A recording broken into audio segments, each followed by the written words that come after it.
Hey, I'm Laura Roeder of GetTheDash.com, and I want to propose an idea to you today for your small business, and that is, he who is the most consistent wins. I think consistency is incredibly important in building a successful small business, especially over time, and here's what I mean. I see a lot of businesses that publicly kind of fall off the map. They've been blogging for a while, and then you look at their blog and they haven't updated it for 2 months. They've stopped sending out emails. You haven't heard from them in 6 months.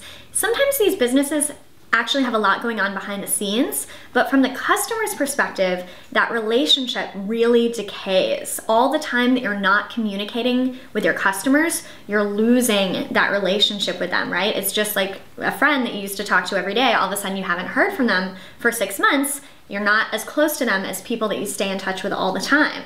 And I think sometimes people think, it's just a blog, it's just sending out emails, it's no big deal. But then it builds up, and then before you know it, 3 months have gone by and no one has heard from you. The businesses that I see winning are businesses that make a very serious commitment to their consistency. This is something that I've done in my business, and I think it's a huge factor in my success, but you don't have to do it all at once. So what I did is I started with a newsletter. I decided to make a commitment that I would publish a newsletter every week. And if you're on my list, you know that we publish that newsletter every week, week in and week out for the last 3 years. It's a non-negotiable, no matter what, the newsletter goes out. Of course, we have systems that help us do that, like writing the newsletter in advance. Amazing idea, right? It's really gonna help you get it out every week instead of scrambling to do it that morning. So first we started with the newsletter, and then we added on a blog. When I launched this business, I actually didn't even have a blog for it, because you have to be realistic about you and what you can achieve, right? So we started with a newsletter, we got the newsletter habit, we got it down, and then we added a blog. So we started blogging, I don't know how often it was. Let's say we even just started blogging monthly, and then we moved that to weekly, and now we have a twice a week blog schedule. We blog pretty much every week, twice a week, at least once a week.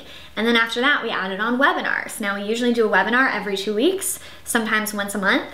We have a regular schedule. So all those things add up. First the newsletter, and then the blog, and then the webinars. But we don't do things one-off. We look at how can we make this consistent so that we're communicating and adding value and making promotional offers to customers over and over again.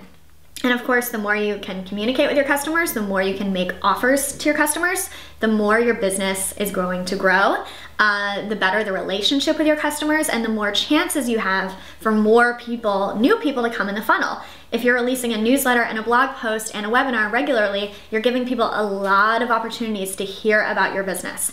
So as you're doing your planning, I would just ask you to really look at not what can you do one-off, but how can you make a serious commitment to be consistent in your marketing activities.